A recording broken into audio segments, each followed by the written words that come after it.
ব্যয়বহুল হল GMCHৰ চিকিৎসা সেৱা সাধাৰণ জনতাৰ মূৰত মাধমাৰ পুনৰ সাধাৰণ জনতাৰ ওপৰত মাধমাৰ ৰাজ্য চৰকাৰ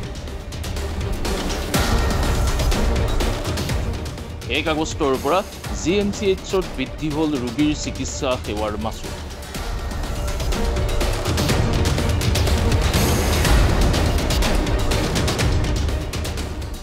বিশৰ পৰা 25% লৈ চিকিৎসাৰ মাচুল বৃদ্ধি কৰাৰ সিদ্ধান্ত গ্ৰহণ কৰিলে স্বাস্থ্য বিভাগ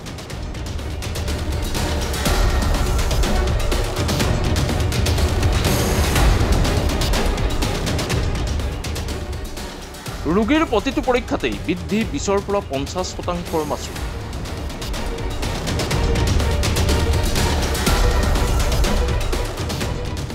উল্লেখ্য যে 2002 চনৰ পিছত 2024 চনৰ বৃদ্ধি হৈছে এই মাচুল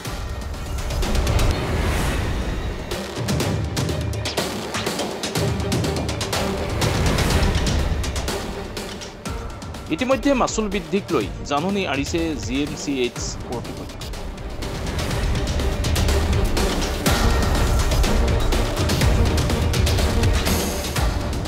ৰাজ্যৰ চৰকাৰী স্বাস্থ্য খণ্ডৰ একমাত্ৰ সুচিকিৎসা আৰু আন্তঃগাঁথনিৰে পৰিপূৰ্ণ গুৱাহাটী চিকিৎসা মহাবিদ্যালয়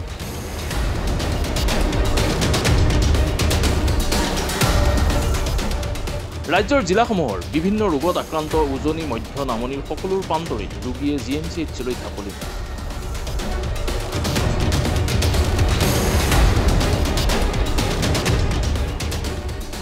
তেনে ক্ষেত্ৰত দৈনিক হাজাৰ হাজাৰ ৰোগীৰ আগমন ঘটা GMCHৰ পঞ্জীয়নৰ মাচুলৰ পৰা আৰম্ভ কৰি বিভিন্ন পৰীক্ষাৰ মাচুল 100% পৰ্যন্ত বৃদ্ধি হোৱাত দৰিদ্ৰ ৰোগীৰ বাবে এক চিন্তনীয় বিষয় হৈ পৰিছে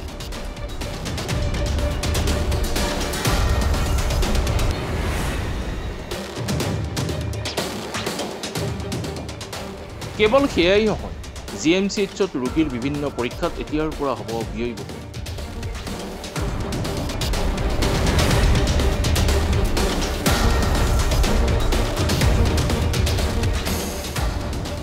চিকিৎসালয়খনৰ মুঠ 107টাৰ পৰীক্ষাৰ মাচুল বৃদ্ধি কৰা হৈছে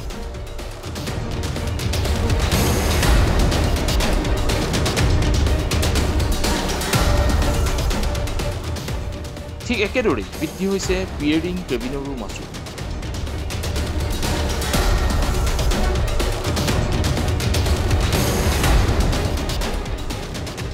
চিকিৎসালয় কৰ্তৃপক্ষই জাৰি কৰাৰ জাননী অনুসৰি GMCHৰ বায়োকেমিষ্ট্ৰিকৰ প্ৰতিটো পৰীক্ষাতে 20%ৰ মাচুল বৃদ্ধি কৰা হৈছে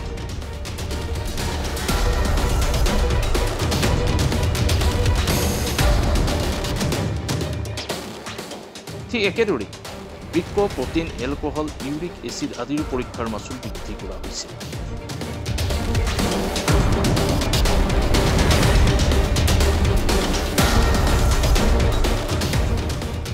চিকিৎসালয়খনত পূৰ্বে থাইৰয়ডৰ পৰীক্ষাৰ মাচুলৰ বিনিময়ত ৰোগীৰ পৰা লোৱা হৈছিল 600 টকা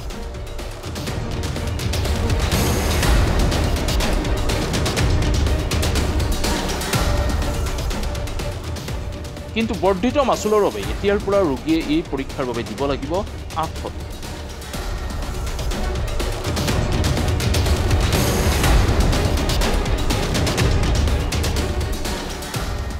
চিকিৎসালয়খনত ব্যয়বহুল আন এক পৰীক্ষা হৈছে ডি ভিটামিনৰ পৰীক্ষা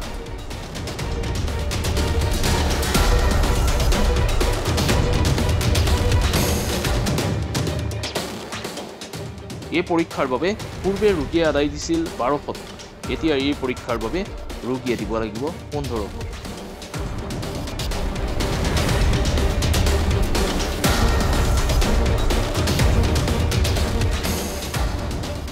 কি বৃদ্ধি কৰিলে স্বাস্থ্য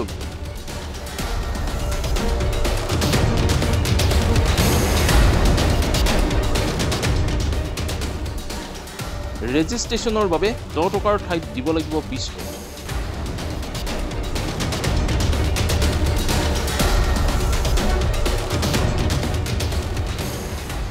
প্ৰতিখন বিচনাৰ বাবদ 10 টকাৰ ঠাইত দিব লাগিব 20 টকা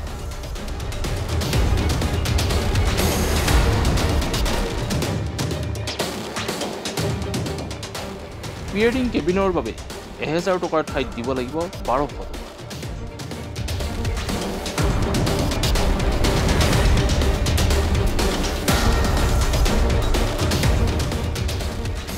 প্ৰতিখন বিচনাৰ নামত দৈনিক দিব লাগিব 20 টকা।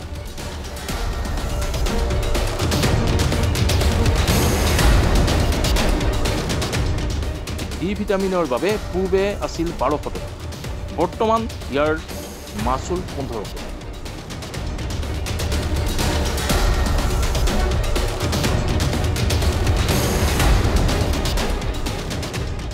থাইৰয়ড পৰীক্ষাৰ বাবে পূৰ্বতে আছিল 600 টকা আৰু বৰ্তমান 800 টকা।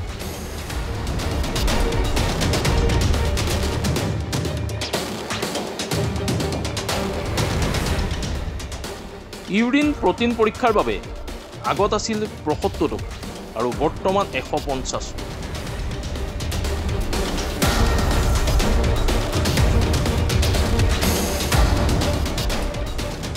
TIBCৰ পৰীক্ষাৰ বাবে 150 টকাৰ পৰিৱৰ্তে দিব লাগিব 300 টকা।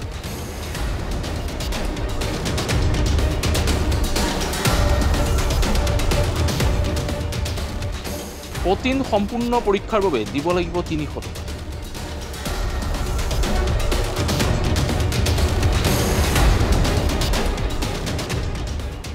পূৰ্বে প্ৰটিনৰ সম্পূৰ্ণ পৰীক্ষাৰ বাবদ দিব লাগিছিল মাত্ৰ 90 টকা।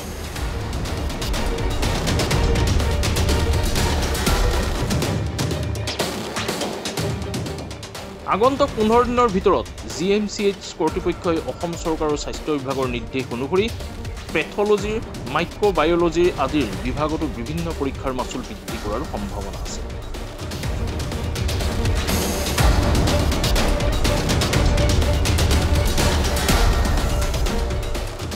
সেইদৰে আগন্তুক সময়ত অৱশিষ্টৰ প্ৰতিটো বিভাগতে বিভিন্ন পৰীক্ষাৰ মাচুল বৃদ্ধিৰ সিদ্ধান্ত লোৱা হৈছে।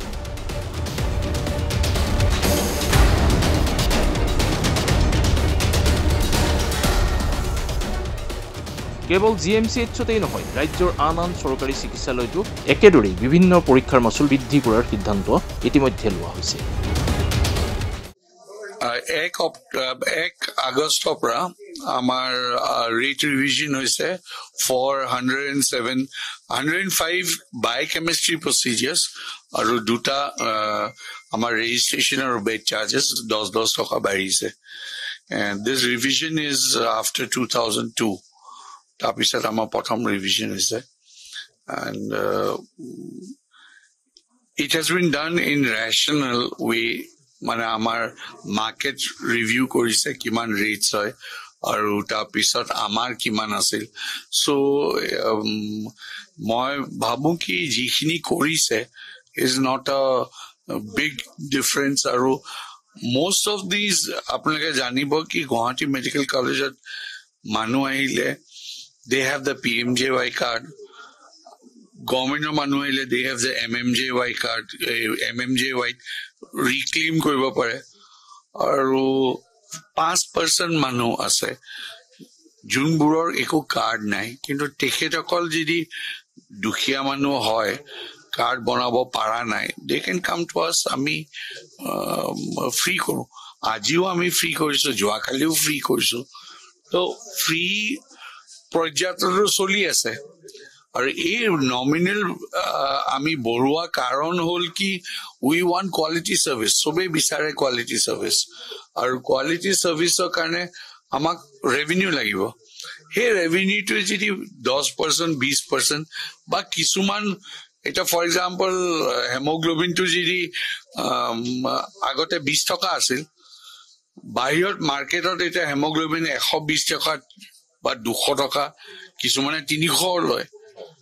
সেইটো যদি আমি বঢ়াই পেলাই 50 টকা বা 60 টকা কৰো, I don't think so there should be any difficulty.